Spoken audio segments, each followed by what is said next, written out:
Assembly ఎన్నికల సందర్భంగా మేము 24 రోజులు రాష్ట్రంలో సమ్మె చేశాం. ఆనాడున్న బీఆర్ఎస్ ప్రభుత్వం టీచర్లకు 2 లక్షలు, ఆయాలకు 1,00,000 వాలంటరీ రిటైర్మెంట్ ఇస్తామని, పెన్షన్ సౌకర్యం కల్పిస్తామని మాకు హామీ ఇచ్చింది. కానీ ఈ ప్రభుత్వం, ఇప్పుడు అధికారంలో ఉన్న ప్రభుత్వం ఆ అమౌంట్ను పెంచి కొత్త జీవో ఇవ్వకుండా అత్యంత తక్కువ డబ్బులు చెల్లించి పాత జీవోతోటే 1,00,000 రూపాయలు టీచర్కి, 50,000 ఆయాకిచ్చి ఇంటికి పంపాలని నిర్ణయం చేసింది. దీనికి వ్యతిరేకంగా దాదాపు నెల రోజుల నుండి రాష్ట్ర వ్యాప్తంగా రిలే దీక్షలు నిర్వహిస్తున్నాం. ఈ మధ్య మంత్రి గారు ప్రకటన చేశారు 2 లక్షలు ఇస్తామని. కానీ ఆ జీవో, కొత్త జీవో రాలేదు. ఎందుకంటే నెల రోజుల నుంచి మంత్రి గారు అవే మాటలు చెప్తున్నారు, జీవోలు రాలేదు, అందుకని మేము నమ్మట్లేదు, జీవో వస్తేనే మాకు గ్యారంటీ, మా బతుకులన్నీ రోడ్ల మీద పడ్డాయి, అందుకని ఈ రోజు మాకు కొత్త జీవో ఇవ్వాలి, అందులో వీఆర్ఎస్ కల్పించాలి, పెన్షన్ పెంచాలి, పెన్షన్ పైన స్పష్టత ఇవ్వాలనేసి మేము ప్రధానంగా కోరుతున్నాం. అట్లాగే రెండో అంశం ఏంటంటే, ఐసిడిఎస్ లో అంగన్వాడీ రంగంలో సగభాగంగా హెల్పర్స్ ఉన్నారు. అనేక సంవత్సరాల నుంచి ప్రమోషన్ సౌకర్యాన్ని పోరాడి సాధించుకున్నాం. 10th ఉంటే 10 సంవత్సరాల సీనియారిటీ ఉంటే టీచర్ ప్రమోషన్ హక్కును మేము సాధించుకున్నాం. ఉన్న ఫలంగా ఇప్పటిదిప్పుడే 10th కాదు ఇంటర్ అని స్టడీని పెంచింది. మరి ఇప్పటికిప్పుడు పెంచితే ఇంటర్ ఎట్లా చదువుకుంటారని మేము అడుగుతున్నాం. అందుకని పాత పద్ధతిలోనే హెల్పర్లకు ప్రమోషన్ సౌకర్యం ఇవ్వాలి. అట్లాగే మేము 24 రోజుల సమ్మె చేసినప్పుడు మమ్మల్ని పర్మనెంట్ చేస్తున్నది గత ప్రభుత్వం. 26,000 కనీస వేతనం ఆలోచిస్తాననేసి అన్నది. అట్లాగే పని భారం తగ్గిస్తామనేసి అన్నది. పిఎఫ్, ఈఎస్ఐ సౌకర్యాలన్నీ కల్పిస్తామనేసి అన్నది.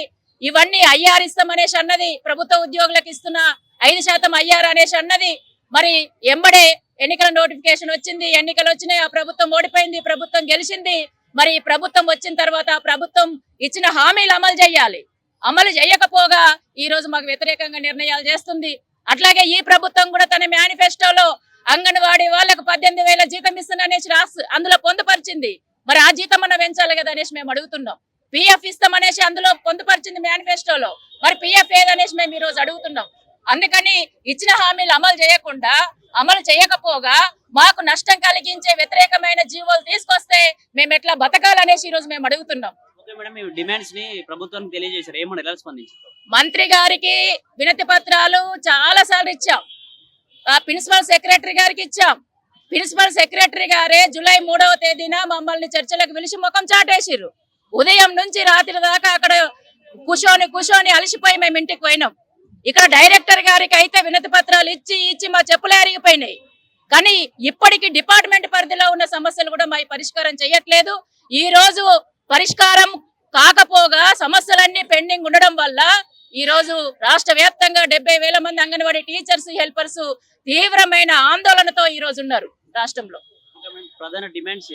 ప్రధాన డిమాండ్స్ జీవో నెంబర్ 10ని రద్దు చేయాలి, రిటైర్మెంట్ బెనిఫిట్స్ పెంచుతూ, వీఆర్ఎస్ సౌకర్యం కల్పిస్తూ, పెన్షన్ పెంచుతూ కొత్త జీవో మాకు ఇవ్వాలి. కొత్త జీవో ఇస్తేనే మాకు గ్యారంటీ.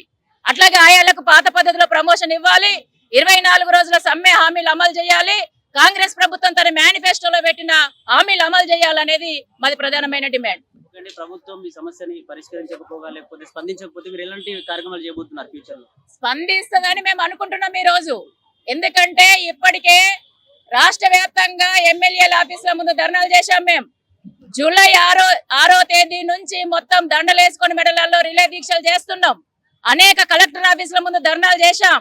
ఈ రోజు వేలాది మంది మొత్తం సెంటర్లు బంద్ పెట్టి టీచర్లు, ఆయాలం అందరం ఇక్కడికి వచ్చాం. ఇప్పుడు కూడా ఈ రోజు కూడా పరిష్కారం చేసే దిశగా ప్రభుత్వం ఆలోచించకపోతే ఖచ్చితంగా ప్రభుత్వానికి పుట్టగతులు ఉండవు అనేసి ప్రభుత్వం పరిశీలించుకోవాలనేసి మేము హెచ్చరిక చేస్తున్నాం.